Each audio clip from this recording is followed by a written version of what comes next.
about 9 months ago, I got introduced to who's now a really close family friend who led me through a psilocybin ceremony and had one of the most profound experiences of my life and realized how encapsulated in fear and anxiety I was at the time and how much I was running away from and how it all centered back to not feeling worthy and not feeling good enough and trying to prove my way into love and trying to prove my way into being worthy of being loved. And that moment has taken me down a path for the last 9 months of a lot of study and a lot of trying to understand and a lot of letting go and a lot of trying to piece things back together. And so, Can I ask you a question? When you yeah, did the psilocybin, did you find yourself as the universe at any stage?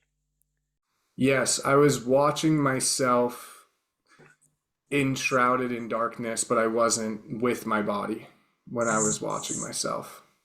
Okay, there's one step further than that. It's when you realize you are the darkness as a total. That's not a bad step though. That's pretty high up there. I called it walking around the abyss. You're looking at the abyss, the emptiness, the darkness. Then suddenly you find you are the abyss, which is a step further. But you're on the right track. You're actually seeing the truth. And once you see the truth of what we truly are, normal life becomes a little bit hard because it seems pointless. There doesn't seem to be a meaning in it. And this is what I hear you describing to me. Your story to me so far has very much reflected my own story because I've had the similar experiences. Like you, I was super successful at a very young age, and I retired when I was 28. And man, the only people I could hang out with were drug dealers who could keep up with my finances or old men, you know? A hundred Um, percent. Because old men are smart enough to maintain a conversation and young people are yeah, too asleep.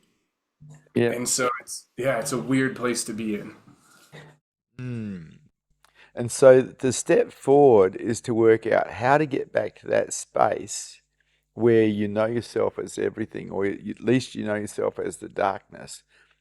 Because a lot of people are frightened of the darkness, but the truth is what we are is the totality of the universe.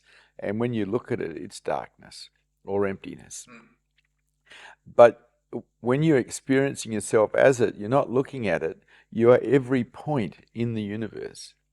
And so as I'm talking to you right now, I'm aware of you, but I'm also aware of every point in the universe being myself right now, not from a concept, but from my direct experience in this moment.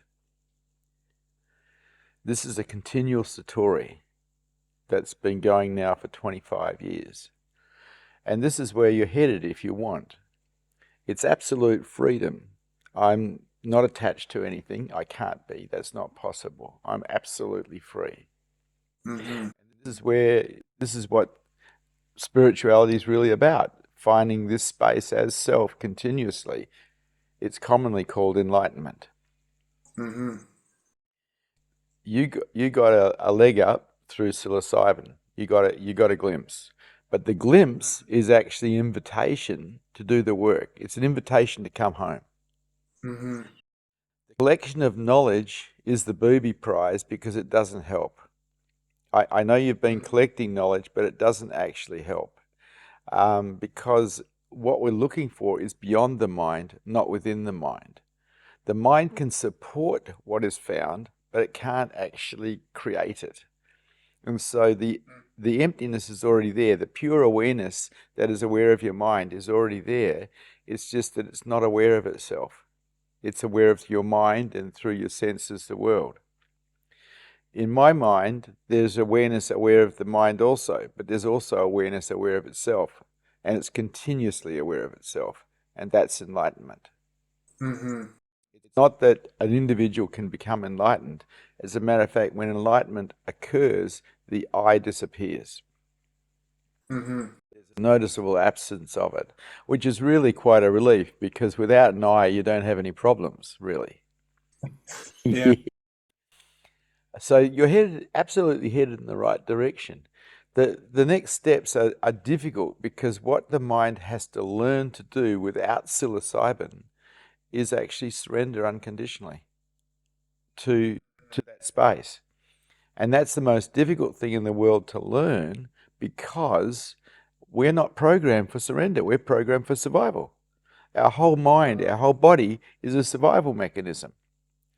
Yet someone who's awake or enlightened has basically defeated the survival mechanism because it has surrendered unconditionally.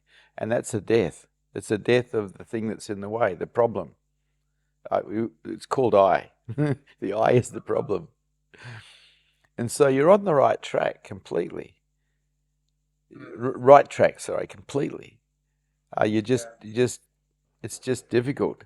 It's difficult because you're collecting knowledge, which I did for years, thinking that somehow that would get me somewhere, but it doesn't because that knowledge is totally available to you when you wake up through the Akashic records.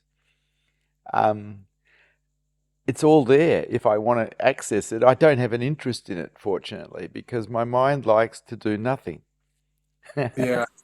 You know what's Listen, funny about you saying that is I have this I've had this interesting feedback loop where I go to sit down and start reading and are you familiar with Dr. David Hawkins?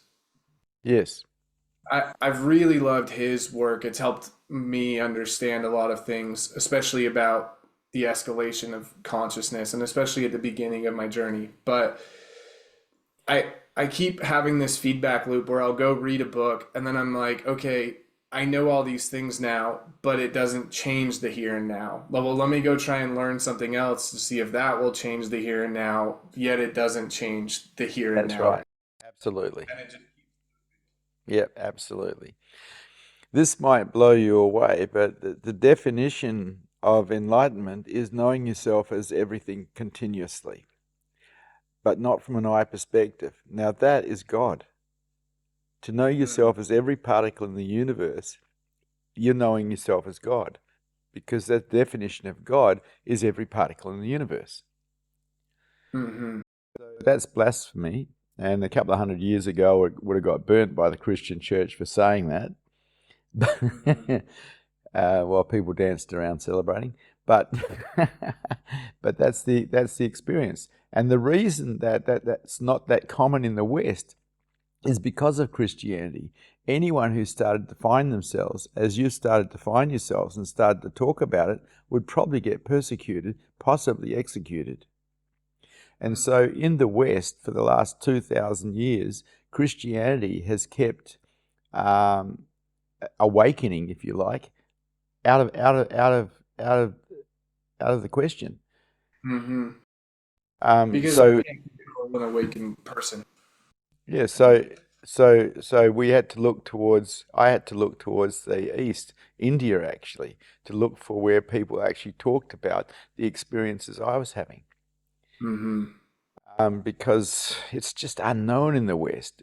Psychology doesn't recognize it. Mind you, psychology doesn't even recognize energy. So, I see psychology as in the dark ages still.